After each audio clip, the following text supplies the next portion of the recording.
Hello, I am Nova SC, and you join me in a game of StarCraft 2, surprisingly enough. I'm on Overgrowth, LE, and I'm against a Zergy player. And the reason I'm showing you this game is because I'm doing a very old build in this game. A very old style that I used to play years ago, like 2 years ago, I believe. Might be even longer ago. Oh my goodness, it probably is. Actually, it's more like 3 years. Holy shit, I'm getting old. What on earth? Okay, right, whatever.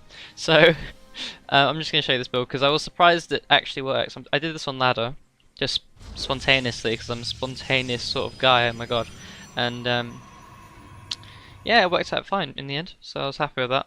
So I'm just going to have a look, and it's really crazy the build. So you might enjoy it. It's not the sort of build I usually do because it feels a bit cheesy. So I did it once more that day, and that was it. But anyway, I'll bring up the names. I am Nova in the bottom left-hand corner, surprisingly enough, again. Against, I think that's Lena. E in the I is A, I think, so that's Elena.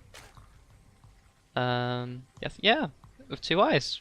I think that's for symmetry, because it looks nice with the symmetry there, like my name has the, yeah, that's good. On Punchline, I've seen a couple players on Punchline. Mainly low master, I've seen a few masters. So, okay, it's nice to see a diamond player in there. Well, I assumed this player was diamond. Might have been master. I might be mistaken.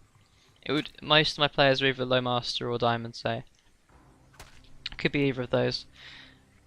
Doing some of the unsurprising shenaniganry with the probe, delaying it as much as possible without losing the probe. And the only role this probe is to do is trying to achieve here is making sure my expansion isn't much later than my opponent's, so my expansion comes in just before my opponent's, which is nice. The reason it's not great is because he's got a spawning pool coming in. If he hadn't started a spawning pool, I'd be way ahead already. But no, he's doing fine. He's doing fine for himself. He'll be getting queens in straight away once that's finished, and he'll be fine for his drone production. Forge comes in fairly normally, and quite a strangely timed simulator here. If you're not up to date on the current Protoss styles, if I go for a... Actually, this has been the same for years, what am I saying?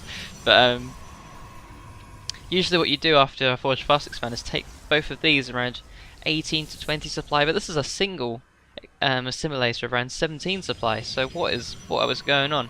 I go straight for that cannon, just in case. Which is ideal because he did go for a pull first, so he's going to get some lings coming in. Only 2, so it wouldn't be much of a threat, but it's going to be annoying. 2 lings, if I get in, are going to distract me from my macro, make me play a little bit worse. And here they come.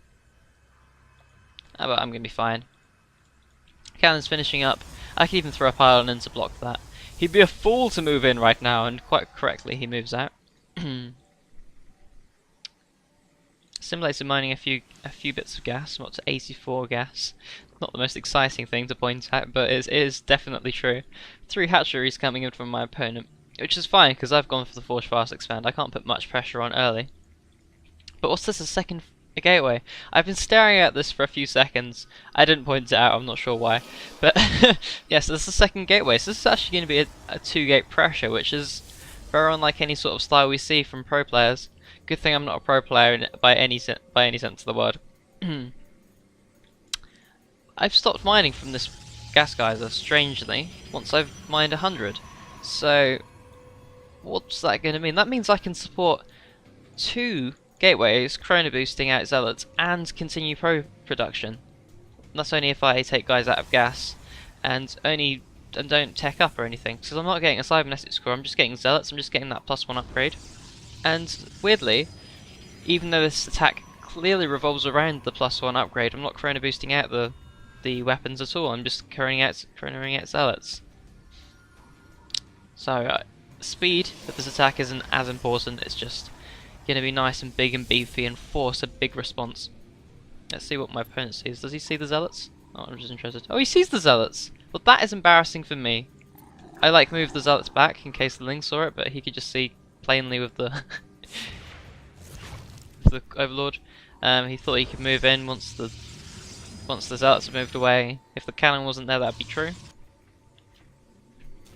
So that comes to Link comes to take on the 6 zealots. I can have you, mate. I can have you. Right? That didn't work. I've got the +1 upgrade finished up right now. Oh no, not just yet, but that'll be in time for the push, hopefully. Ooh, I may have misplayed this. If I attack before the... Oh! Don't go in! Don't do it! You're not prepared. Okay, it's cool. It finishes just as I engage. That's hilarious, wow. Try to microwave for no real gain.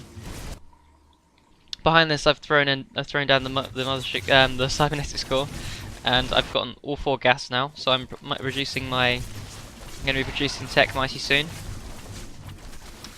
Splitting up my units to try and take out that queen, but I'm not sure if it will work. Not sure if it will work. This looks like a complete failure, but if we look at the units tab, we're even on workers, and we'd expect that the Zerg would be way ahead at this point, especially considering he's got that 3rd hatchery. He is taking a slight lead now, but that did delay his drone production a lot, and he's only just working on his lair. He doesn't have any upgrades coming. Whereas back here, if we look at me, I've got the double Stargate coming in. As soon as I reach 300 gas, I throw in double Stargate, getting more gateways in as well. Lots of pylons, not getting myself supply blocked. If I'm going to do a 2-base strategy, I'm not going to get supply blocked. You would hope, but this is me after all. I do get supply blocked a lot. And then we look at units. So he is droning up quite a bit more. I have now cut probes, which is quite rightly because I'm planning to go for the all-in. Now, in hindsight, looking at this, I haven't done quite enough damage to warrant the all-in. If I had shut this base down, if I killed the base, that's usually when I decided to do the all-in, but I felt a bit... I guess I was a bit trigger happy this game. I started a couple cannons in case he went for the counter-attack. That was just a precaution because I only had 2 sentries at that point, so in theory, if he mass-produced roaches, I could have died. It was unlikely, but I just like to have the precaution there. Let's look at my opponent's vision. He doesn't have any idea about the Stargates. If we look back at our opponent's base, he is going for the Hydra Den, which is good, which is lucky. If he didn't go for the Hydra Den and went for mass roach at this point, it would be dumb for one thing, and he'd probably die, which is why it's dumb. It's good to have at least the Hydra Den there so that he can produce if necessary. He's producing a few Hydras, which is nice. He's getting roach speed. He's going to have a nice all-round army here. Producing 2 Void Rays at a time, sitting on 2, going to be working up to 4 and then pushing out. It'd be ideal if I had a probe, but I never think ahead enough. I never hide a probe when I have the chance, so I should definitely work on that. When I send the scouting probe out, I always return it home and think, oh, I can send another one out later to proxy, but I never do. Never mind. And I definitely should skip, when that attack was 6 zealots, I definitely should have snuck one out then. Not sure why I didn't actually. Like he's gone for a 4th and I can deny that. Without a council, looking really good. He's producing a lot of Zerglings, a lot of Hydralisks. And we look at the timing for this attack, it's not particularly good, it's a bit late. It would be a lot better, timed a lot better if I already had the pylon set up. If I probably could have executed this build a bit more leanly, but never mind. I think I executed it decently, I guess.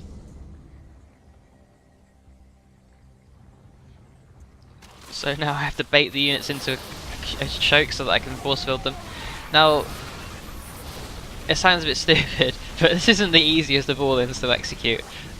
It doesn't make, I know that sort of doesn't make any sense because it's an all-in and they're easy to execute, but no, this is quite a tricky one because you have to nail those force fields like I did there, and you have to bait them into attacking you.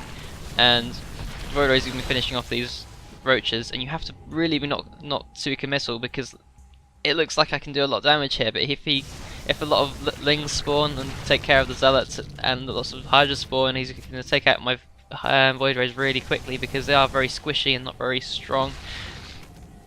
And I just need to deny bases where I can. I'm going to be warping in a few more units. I'm rallying Void Rays to the front and making zealots only. Void Ray Zealot is the name of the game here.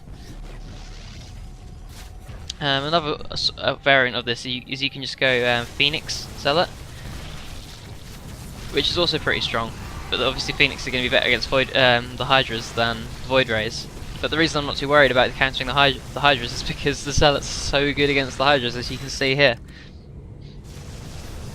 I did a really nice little sandwich there on all of his units, and if we look at the units lost, that is quite hilarious. He's lost twice as much as me now, even though I'm making very cost inefficient units at the moment.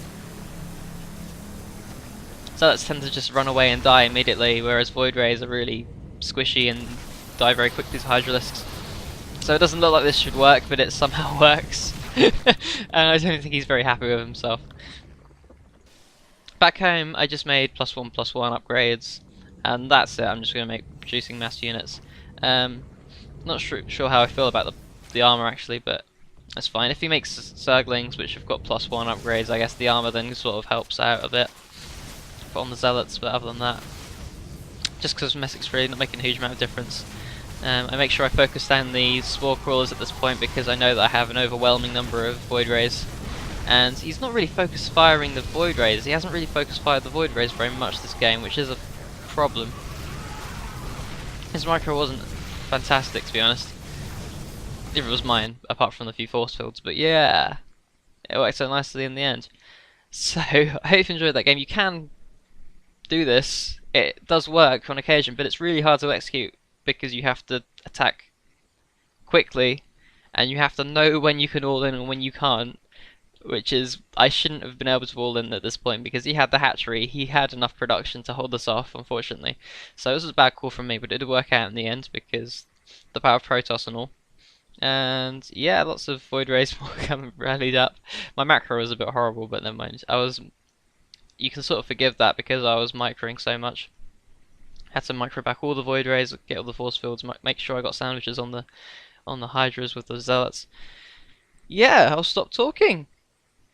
And I made this just to reiterate.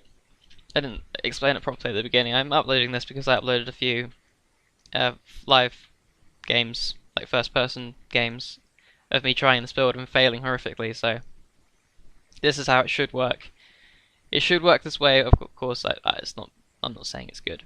But yeah, I'll see you later. Goodbye.